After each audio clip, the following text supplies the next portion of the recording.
안녕하세요 여러분. 오늘의 흥미로운 영상 내용은 한국 대통령 소외 사건, 윤석열 대통령의 계엄령 논란, 그리고 트럼프의 출생 시민권 제한 계획, 법적 싸움의 시작에 관한 것입니다.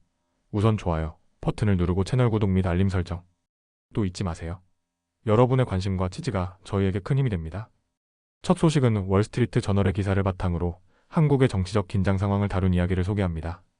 이 기사는 윤석열 대통령의 계엄령 선포와 그 후 폭풍에 대한 내용을 다루고 있습니다. 이번 이야기를 통해 정치와 법률적 이슈가 어떻게 얽혀 있는지 살펴보겠습니다. 첫째, 사건 개요.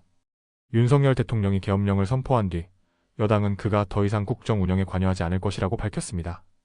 여당 대표 한동훈은 윤 대통령이 국정에서 사실상 소외되기로 합의했다고 발표했는데요. 이 결정은 국정을 안정시키기 위한 조치라고 주장했습니다.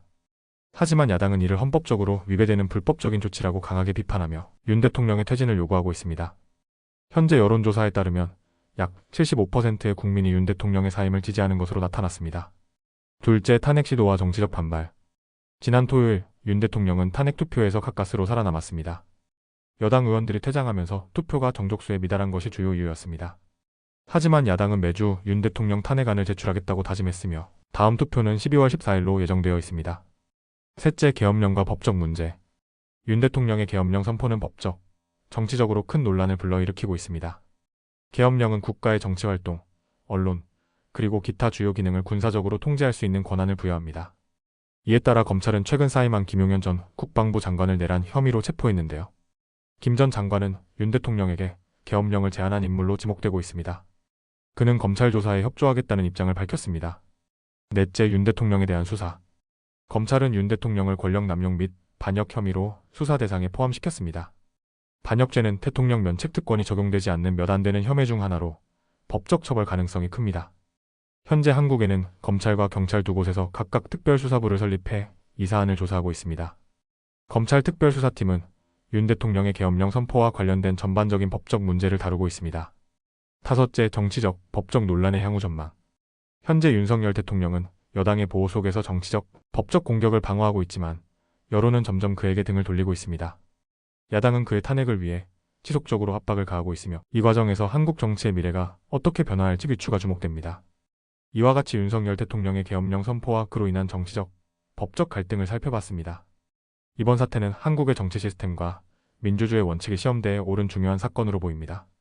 앞으로도 이 사안에 대해 더 많은 뉴스가 나올 텐데요. 추가 소식이 있다면 저희 채널에서 빠르게 전달드리겠습니다. 다음 소식은 월스트리트 저널 기사를 바탕으로 도널드 트럼프 대통령 당선인의 두 번째 임기 첫날부터 추진하려는 논란의 중심 정책, 바로 출생 시민권 제한에 대해 이야기해보겠습니다. 이 정책은 미국 헌법과 이민제도에 큰 영향을 미칠 수 있어 현재 뜨거운 논쟁의 대상인데요. 트럼프 측의 입장과 반대하는 헌법학자 및 시민단체의 입장을 논리적으로 정리해보았습니다. 첫째, 출생 시민권이란? 출생 시민권은 미국에서 태어난 모든 사람에게 자동으로 미국 시민권을 부여하는 제도로 미국 헌법 제14차 개정안에 근거를 두고 있습니다. 이 제도는 19세기 노예 해방 이후 전 노예들에게 시민권을 보장하기 위해 만들어졌습니다. 하지만 트럼프 당선인은 출생 시민권이 잘못 해석된 제도라며 이를 제한하려는 계획을 발표했습니다. 그는 특히 외국인 임산부가 미국에 와서 아이를 낳고 시민권을 얻는 출산 관광 문제를 지적하며 이를 막겠다고 강조했습니다. 둘째, 트럼프의 계획. 트럼프의 인수팀은 출생 시민권 제한을 목표로 한 행정명령을 초안 중입니다. 이 명령은 미국에서 태어난 모든 아이가 자동으로 시민권을 얻는 대신 부모 중 최소 한 명이 미국 시민이거나 합법적인 영주권자일 경우에만 시민권을 부여하도록 변경할 예정입니다.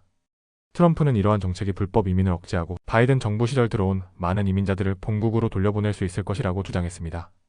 또한 새로운 규정에 따라 시민권을 얻지 못한 아이들은 여권, 사회보장번호, 복지 혜택 발급이 제한될 것이라고 밝혔습니다.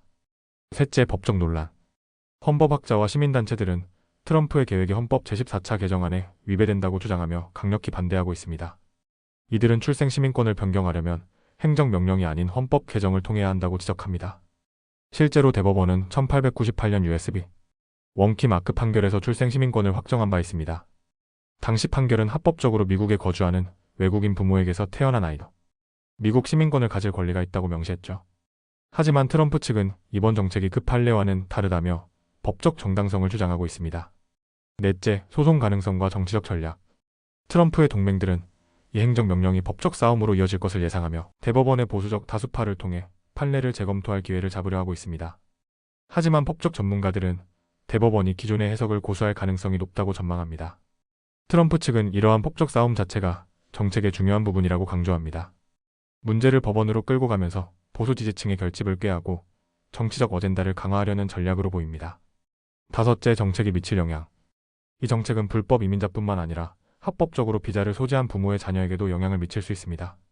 만약 부모 중 한 명이 미국 시민권자, 나 영주권자가 아니라면 해당 아이는 시민권을 얻지 못하게 되기 때문입니다. 이는 이민사회에 큰 혼란을 초래할 수 있으며 시민권과 관련된 행정 절차와 법률적 분쟁이 급증할 가능성이 큽니다. 또한 트럼프의 정책이 통과될 경우 헌법 해석의 선례를 새롭게 쓰는 사례가 될 것입니다. 이와 같이 트럼프 대통령 당선인의 출생 시민권 제한 계획과 그로 인한 법적, 사회적 논란에 대해 알아보았습니다. 이 이슈는 미국 헌법, 이민제도, 그리고 정치적 전략에 복잡하게 얽혀있는 중요한 문제인데요. 앞으로의 법적 싸움과 정책 결과가 어떻게 될지 지켜봐야 할 것 같습니다.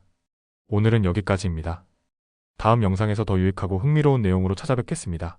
이 영상은 투자 의견이 아닙니다. 매우 고맙습니다.